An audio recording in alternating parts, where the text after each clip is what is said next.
as you're heading out, I want to go back to a song that I was taught when I was these guys' age. Actually, I was taught it when I was about 4 or 5.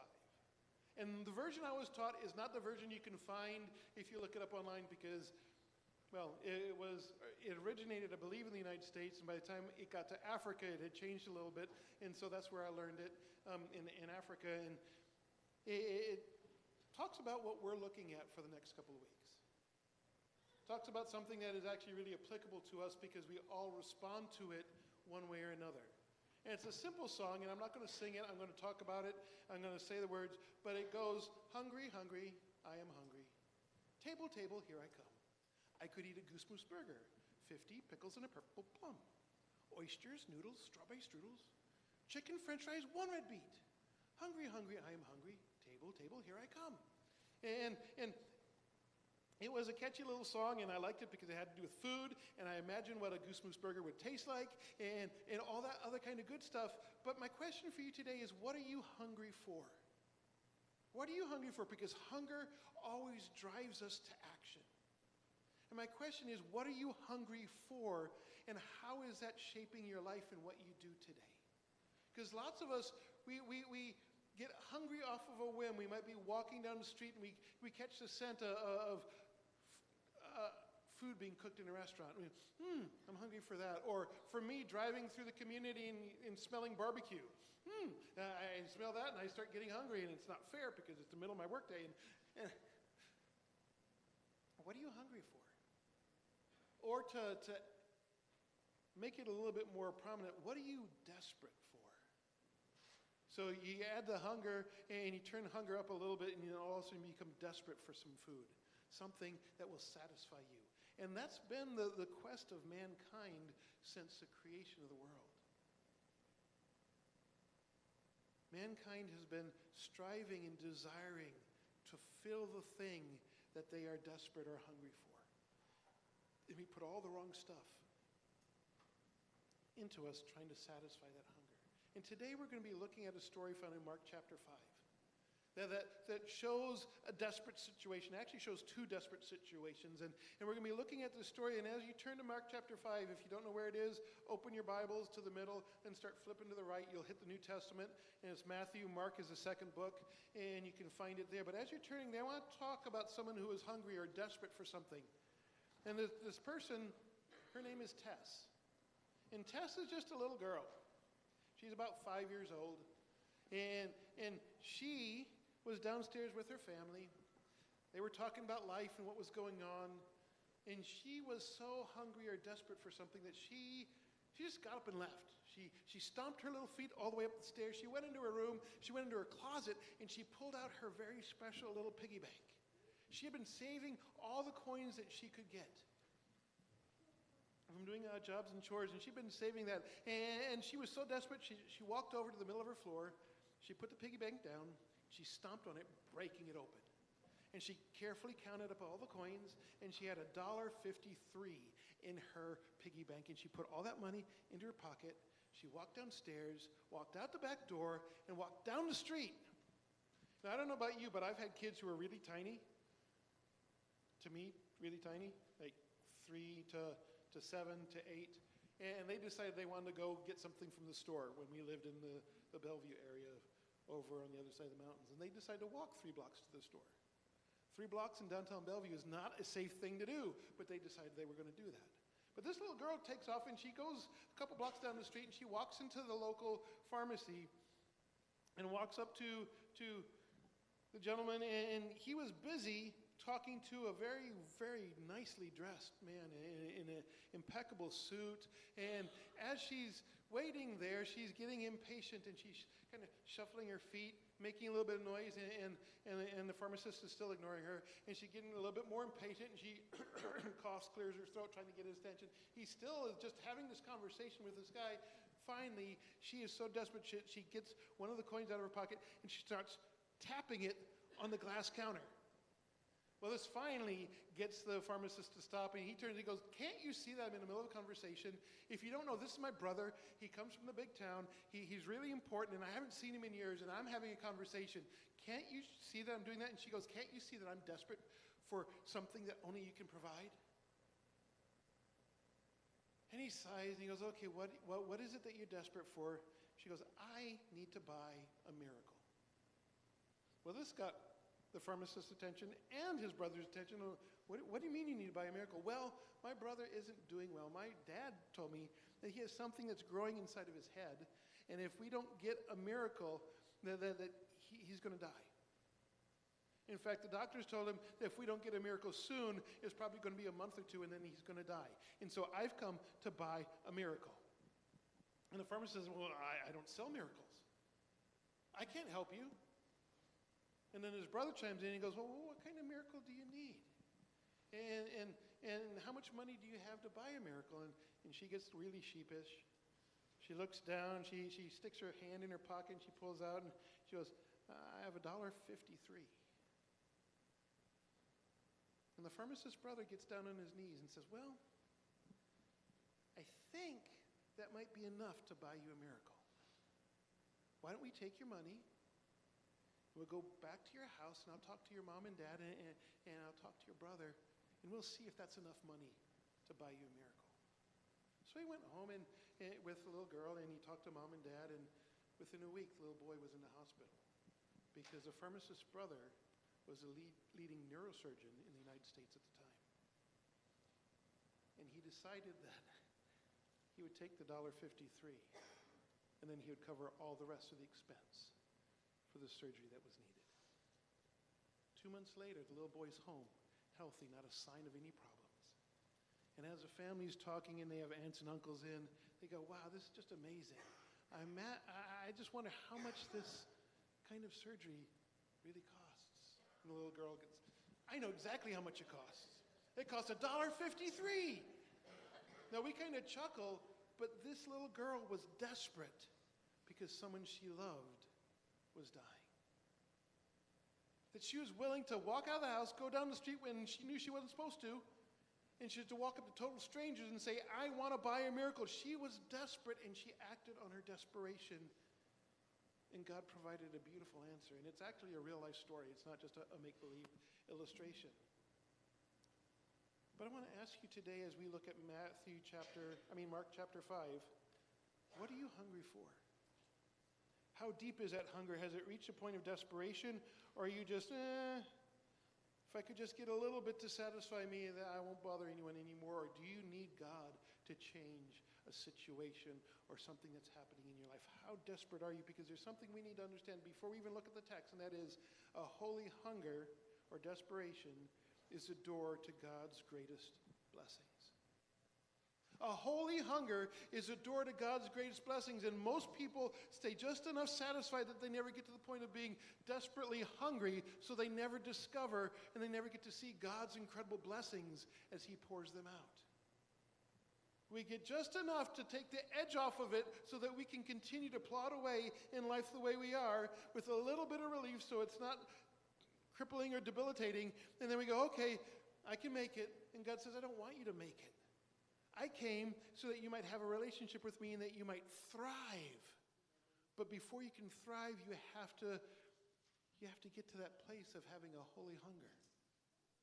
And so my question is, what are you hungry for today? Our text today gives two scenarios that run side by side, and we're in Mark chapter 5, and it starts off in verse 21 where it says this. When Jesus had again crossed over by boat to the other side of the lake, a large crowd gathered around him, and while he was by the lake.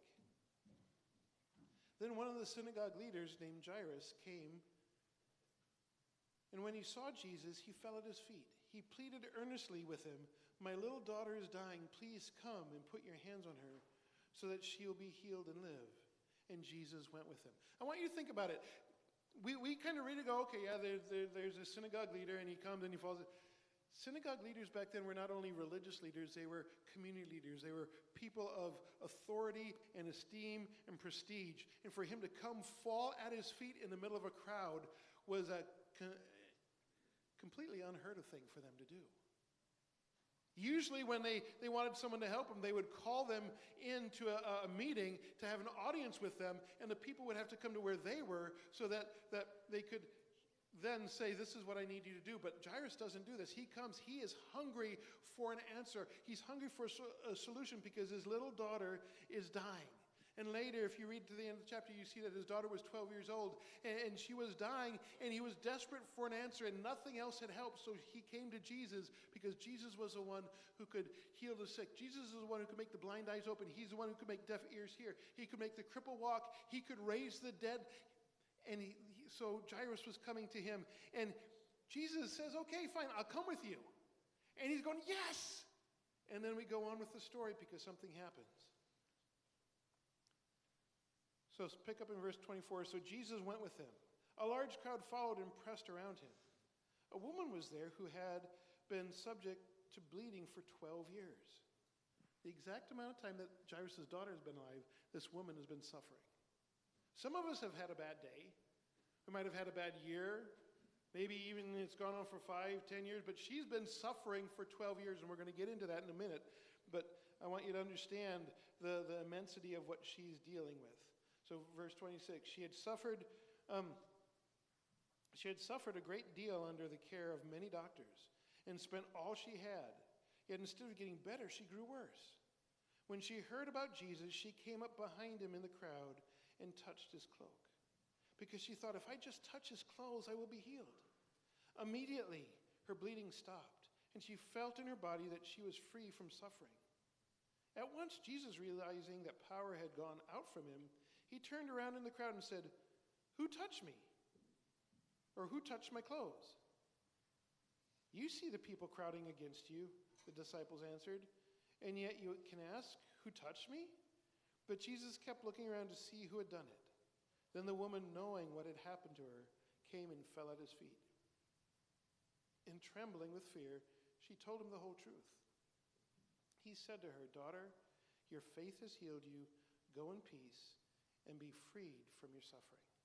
And I want to stop right there because we see this incredible story unfolding. A story of the power of God, but the story of two desperate people.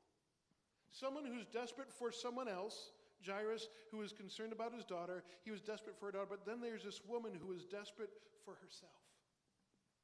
And I want to highlight both of them because sometimes it's easy for us to be desperate for someone else. We know someone who's going through a hard time, life's falling apart, and so we're there when we're going to pray, we're going to push through, we're going to wait until we see God do something, and it's fine, but when it comes to our own needs, we shy away. We go, I don't think I'm worthy of that. Why would God care about me? Well, if he cares about our friends and our family, he cares about us. And the beautiful thing here, if we look at this, is how Jesus demonstrated that he cared.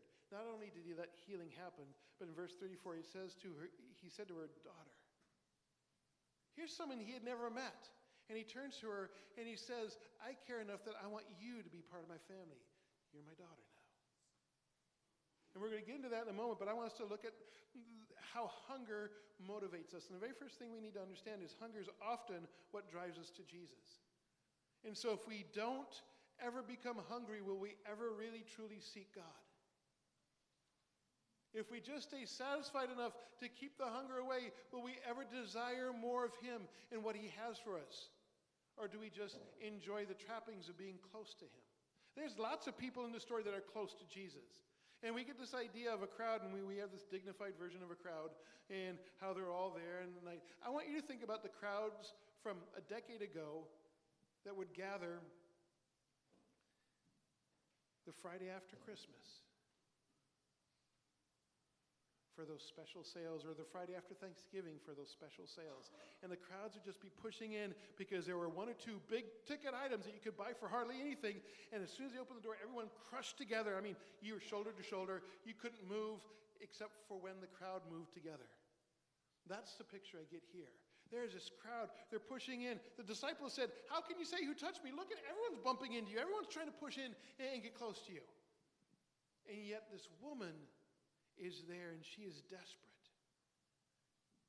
But think about it. It says hunger often drives us to Jesus, and then I have to ask myself, how long do you have to be hungry before you're willing to act on that hunger?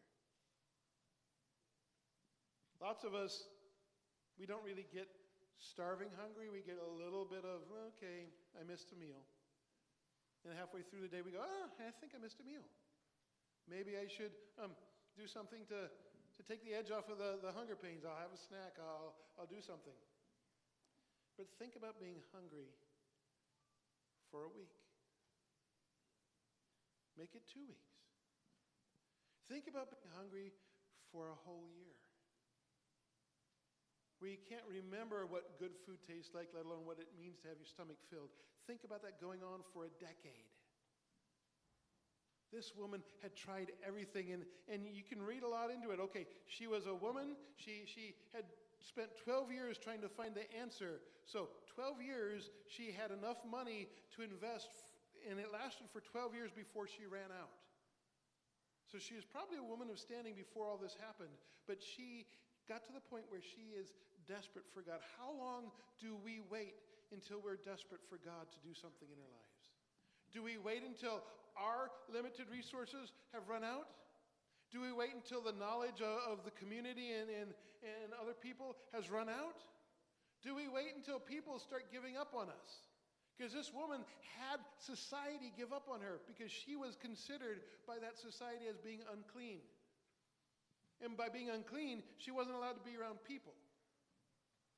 In fact, it probably, because she was unclean for so many years, she probably had her marriage fall apart because she couldn't be around her husband. She couldn't even be in town where her husband lived. She had to live separate from everyone else with all the other unclean people because they weren't allowed to interact and socialize. And so it cost her way more than we just, okay, she spent all her resources. No, she probably was living on her own. Not by her own choice, but because she was no longer allowed and accepted to be with her family. And yet she had enough money that it took 12 years of going to the doctors. And some of you have been there. Some of you know that you can suffer at the hands of doctors because they're just trying to figure out what's going on and they don't have any idea. But she had been suffering for 12 years. Hopefully it doesn't take us over a decade before we will get desperate enough and hungry enough for God to come to Him. Hopefully it doesn't take reaching the very bottom where we have no more hope before we turn to God. Jairus was in the same situation. It might have not taken 12 years for him to get there, but he had no other hope. His daughter was dying, and he only had one place to go. Jesus should never be our last resort. He should always be our first choice. And true hunger knows where to go and when to go to it. And you don't wait until you hardly have enough strength to lift a fork before you go get some food. You know that this is where the solution, the source, where energy and life comes from. And I'm going to go there first and foremost. I'm not going to wait for the desperation. I'm not going to wait until everything else is used up. I'm going to go to God first and foremost. Don't let God be the last resort. Let Him be the first choice in what you do. And yet I'm guilty of it. I'll go through life, I'll deal with the situation, and I'll waste all my energy, my thoughts, and I'll get frustrated. And then all of a sudden, God goes, why didn't you ask me for help? I have nothing else I can do. And I'm like, I don't know what to do. And God says, you should have asked me to begin with. We all fall into that trap because we're all very self-sufficient. And God is trying to remind us here, and we need to be hungry for God, and that hunger should drive us to Him first and foremost, not as the last resort. This woman had been suffering. She not only probably lost her family, but some of the cures that are listed in the Hebrew text of the day list some pretty weird things that you're supposed to do to help take care of this.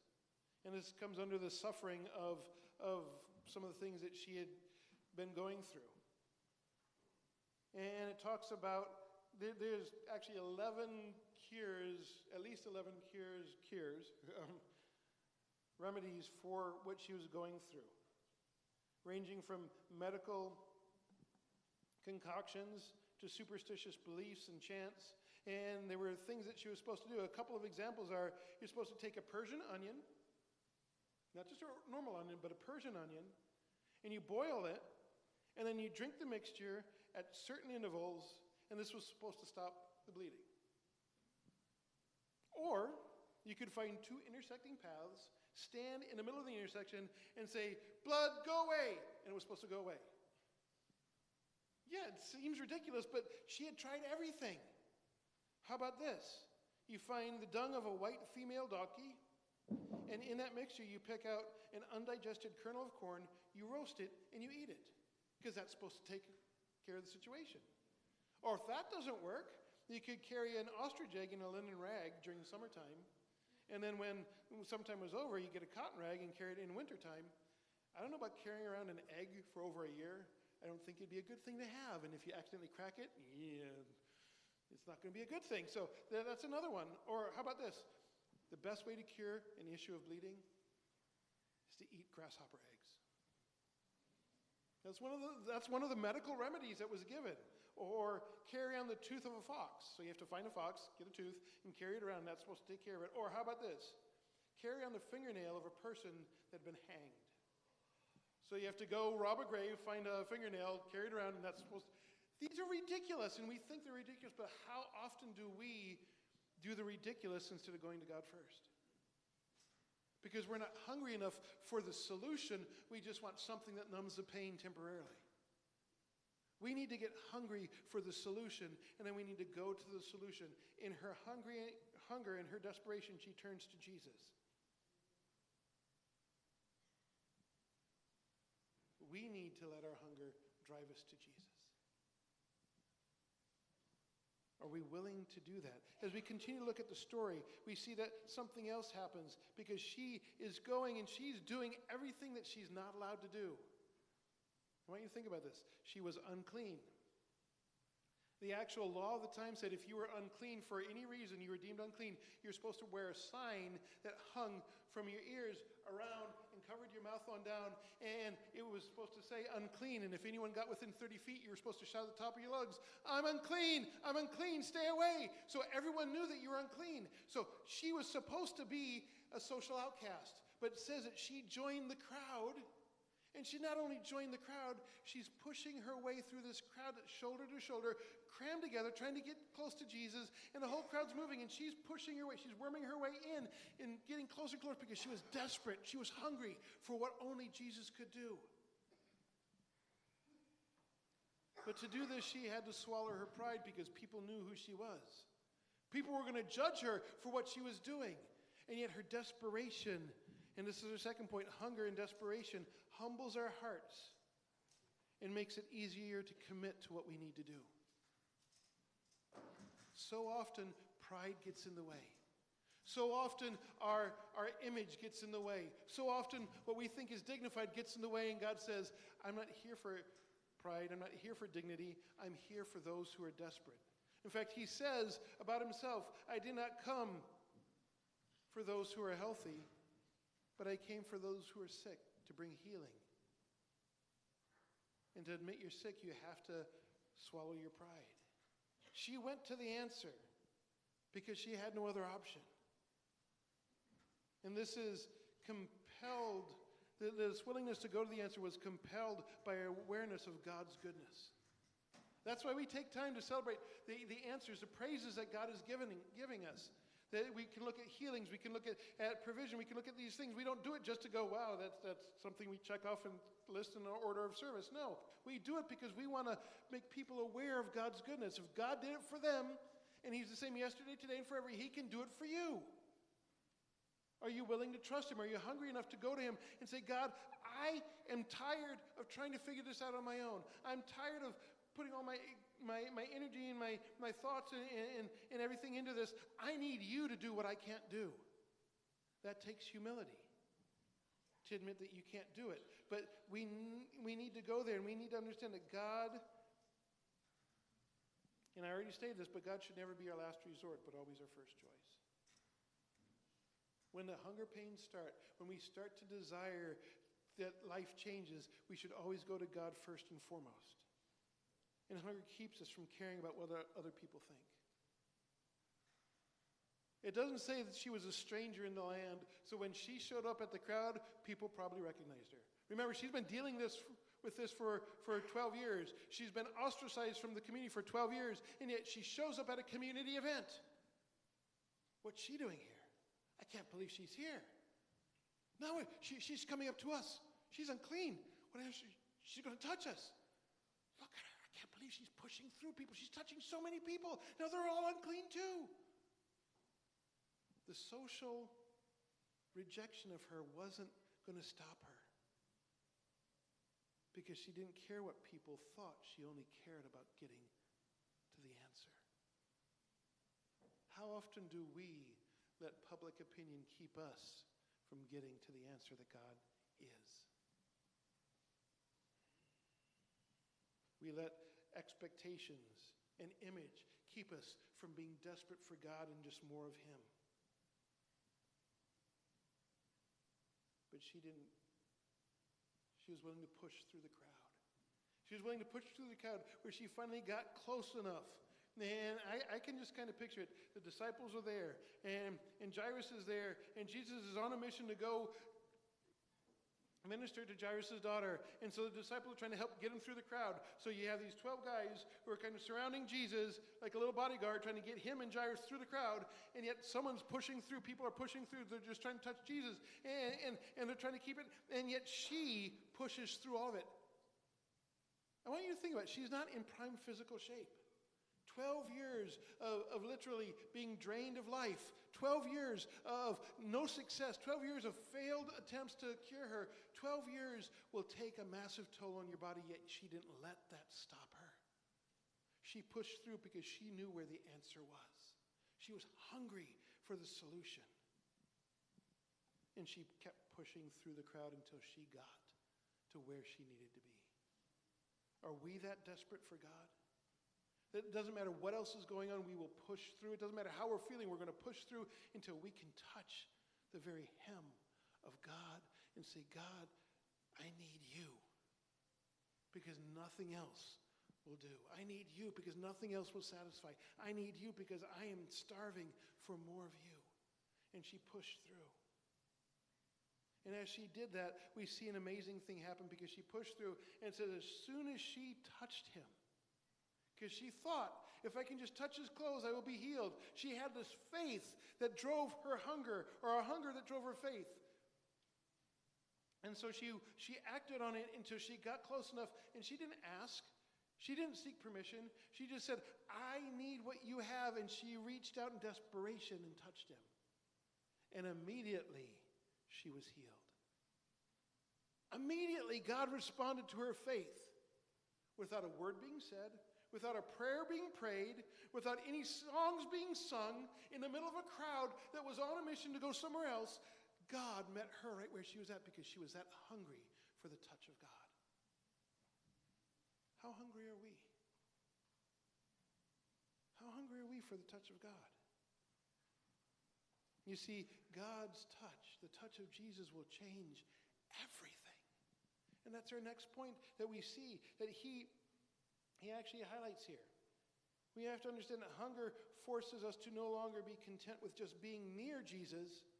We must reach out and touch Jesus. And when we touch Jesus, everything changes. But I want you to think about that.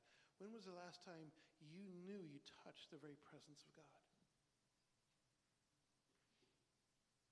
Because if you can't remember a time or it's been a long time, then you're not hungry enough, or you're not admitting you're hungry enough. There's a difference. Because you can be starving and not admit it and keep going, or you can actually admit that you're starving and you get food. I like to watch this show. I don't know if it's on anymore, but it is called Alone. And they take a bunch of guys, stick them in the middle of a bunch of people, and stick them in the middle of nowhere, and they have to survive as long as they can with nothing. And one guy decided, I've been selected, I know how to do woodcraft, I know how to do all this, but I am going to trick my body into starvation mode. Because that means I'll burn less calories and I'll be able to survive longer. And he actually gained a bunch of weight before he went on it so that he could go into starvation mode and survive off the fat that he had stored up in his body. And he actually ended up winning that season of Alone. Because he tricked his body into starvation mode where he could continue to quote unquote survive without eating anything. Now the sad thing is, there's too many people who claim to be followers of Jesus Christ that are trying to survive on starvation mode spiritually. I'll trick my body into thinking that I don't need more of God, that just enough here and there will keep me going, and that's fine. I might have a drink of water now and then, but I don't really need anything, and I'll get through life. Well, he, when he won, was then taken from the winner's circle in the limelight to a hospital where he had to spend about a month while the doctors were making sure that his body was going to restart because his organs were starting to go into stasis and they needed all of them to get back going. So he won at the peril of his life. That's not thriving. And God came so that we could thrive, not survive. We need to be hungry. And we need to understand that hunger forces us to no longer be content to be near Jesus, but we must reach out and touch his very presence. Don't be satisfied with the side effects of God. Because usually people who live in the side effects of God are freaked out by the presence of God. Go back to the story of Moses as he led the people of Israel out of slavery after 400 years, and they went to Mount Sinai, and he went up on the mountain, and he was in the very presence of God. It says that he came down, and the presence of God was radiating off of his very being, off of his face. And the people could not look at it. And they said, cover your face because the presence of God is radiating off. They just wanted to be close. They didn't want to be in the presence themselves. Are we satisfied to be close to God? Is there a hunger, pains, the edge taken off our hunger pains because we kind of show up and we see other people really worshiping and it's really cool and we feel comfortable here? Or are we hungry for the very presence of God? Where we're going to seek him and we're going to allow that hunger to show us the difference that only his touch can make. Because only those who are desperately hungry will see the difference that God's touch can make. People wonder why I go to church and they go to church, and yet I go, okay, Pastor, you're going on a little bit long. When are you going to get done? And they're like, I can't believe that it's over already. I just want to stay in God's presence. I don't know the difference. One person's hungry, the other one's not. One person is desperate for the touch of God. The other person is satisfied to be close to the presence of God. We need to get desperately hungry for the very touch of God. There's an old song that goes like this: touching Jesus is all that matters. Then your life will never be the same. There's only one way to touch him, and that is to believe and call on his name. Are we willing to put in the time so that we can draw close to God and not just get close to him, but we can actually touch him and know that he is making a difference? What are you willing to do to touch God today? That's a question we need to ask. This woman was willing to do everything that wasn't allowed. She broke every social rule that was given to her, every guideline that was put on her. She didn't care because she just needed to touch Jesus. She needed the answer. What are we willing to do to touch Jesus? Are we willing to commit ourselves to prayer? I don't mean bless my food, amen, and off we go.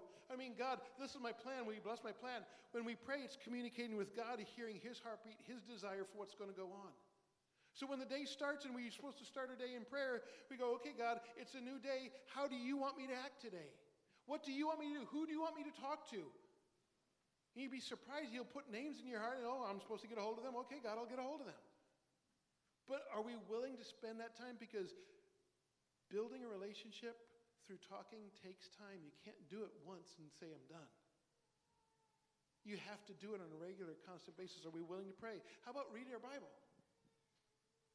I've been encouraging you guys to join with me in a Bible reading program on the YouVersion app, and it's called the Daily Recap. And there's the actual Bible that you get to read through, and then there's a video to watch, or sometimes on some days there's two videos. But there's these videos to watch that challenge you in your thinking, and what are you discovering, what are you doing? Are you willing to take the 20 minutes to do that? You go, wow, 20 minutes, that's a long time to read my Bible. Yeah, how many times do you sit down and you're flipping on your phone for 20 minutes and you don't realize the time's gone by? And all of a sudden 3 hours have gone by, you go, man, it's time for bed. I would just wasted my afternoon. Yeah. Let's put our time into effort. How about fasting? What's that? It's not skipping meal. Pastor Rob, you talk about being hungry. Yeah, fasting makes you more hungry. Makes you desire stuff more. And fasting biblically is where we set aside something that we do on a regular basis, like eating, for the sake of seeking God in his place. So don't skip a meal and go, yeah, I fasted today. No, you skipped a meal. If you took the time you would normally take to eat and prepare the meal, and you took that time to seek God and to communicate with God, that's fasting and prayer. That's what we're called to do. How about getting alone so that you don't have distractions? And by alone, I mean getting the phone, turning it off so it doesn't buzz and catch your attention. Getting away from all the distractions of life. You guys know that I plan into my year taking time to go away on a prayer retreat. It's not so I can get away from my family. I love my family. It's not so I don't have to be bothered by you guys. I want to be able to focus on God and God alone, what He's talking to me about, where He's taking our church and what He wants to do in my life and in the church. And to do that, I want no distractions. And so I go and I usually find a little cabin somewhere where there's just me and my Bible and God. And we spend a week talking. But that means there's sacrifice. My family has to sacrifice. That means I have to take time off work. That means all these things. But am I hungering for God enough that I'm willing to do that? How about joining for prayer meetings when the church has prayer meetings? Or special times of focus where we just focus on glorifying God. We do that once a month. We have the first Friday of every month, we set aside time to worship and just honor and glorify God. If we're hungry, we're going to show up. We're expecting to encounter God, and we're going to make sure that time's set aside. So, I forgot it again. You know, when showing up for jury duty is more important than showing up for God, we have a problem. When we're more punctual and dedicated to showing up for doctor's appointments than we are for spending time with God, there's a problem because we're not hungry enough for God. We need to get that hunger back. What are we willing to do to get that hunger satisfied? What are we willing to do to touch the very presence of Jesus? Maybe it's joining one of the small groups, and we have a ton of them in our church.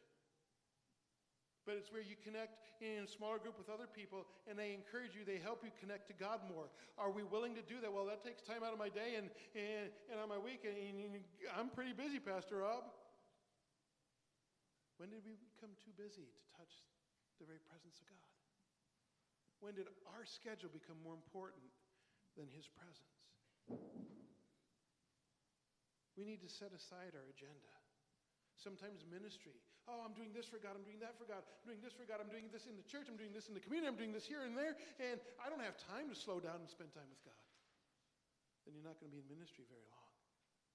You're not going to be able to do anything for God very long because you don't have His presence in you. And yet we program God out of our ministry and out of our lives because we fill it with so much other stuff. It was an interesting point of conversation about a year ago with the pastors at Mead, and how do we make time for God in our services, which seems like a ridiculous question because the service is all about God, but how do we make time for God in our services? Well, if we have to ask that question, we are showing up for the wrong reasons. Because by saying that, we're saying it's about us and our schedule and our agenda, and we need to get this stuff done so that we feel good about what we did. If it's all about God, He's going to interrupt and He's going to do whatever He wants because He's in charge. He's not only the honored guest, but He's the one in charge. And if we don't allow time for that to happen, then we are pursuing the wrong thing. I smile when people go, you sing too much, you sing too little. You sing old songs, you sing too many new songs. Okay, are you talking about your personal preference or what is pleasing to God? Because guess what? There's songs that are being sung that have been sung for eternity, and God's never grown old of them. The angels constantly sing His glory and His praise. He's never said, I've heard that for the millionth time. You guys better stop and come up with something new. No, He is just thrilled with the worship and the praise. And yet we grow bored. I can't believe they're going on again. It's the 5th song we've sung today. You want me to come to Fridays where all we do is sing for an hour? What are you willing to do to touch the presence of God? How hungry are you? This woman was so hungry that nothing would stop her. And the beauty of that is Jesus' touch satisfied her hunger. And this is our final point. Jesus' touch satisfies hunger beyond what we could hope or imagine. How do you get that from the story, Pastor Rob? Well, it's in something I already mentioned. She received the healing, and then she came and admitted what was going on. She told Jesus the whole truth. Jesus, this is what I've been suffering with. This is what I've been dealing with. This is how desperate I am. And I couldn't stay away. I had to get to you. I had to touch you. And He says, if we go down there, Verse 34, he says, "Daughter, your faith has healed you. Go in peace and be freed from your suffering."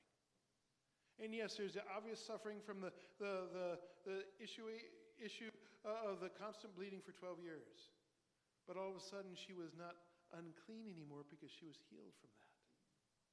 All of a sudden, the suffering of being a social outcast was taken away as well.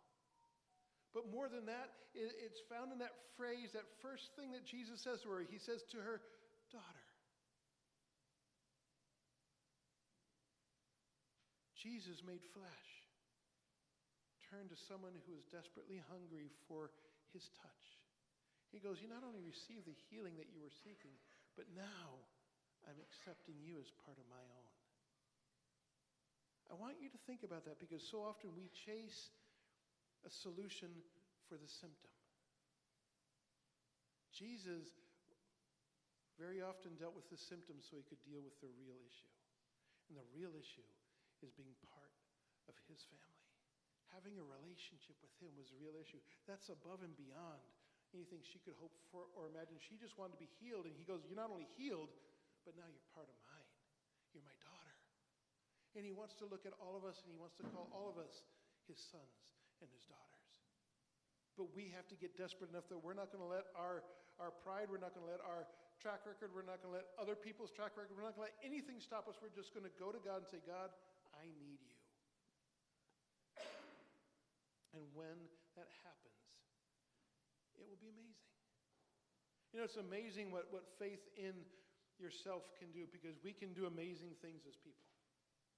We can really grit our teeth and get through some amazing things, and I could tell story after story about the human determination to get through stuff. But that's amazing. But faith in Jesus Christ leads to things that are beyond amazing. That's why he says, "I can do anything that you could hope or imagine, and I can do immeasurably more than you could hope or imagine." So you take your wildest dreams, and that's not even the starting point for me.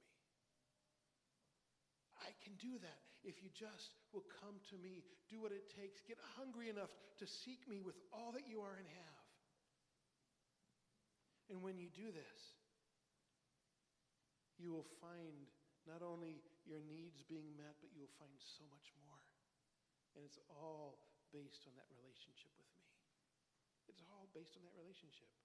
It results in belonging and enjoyment of life now and a hope for the future.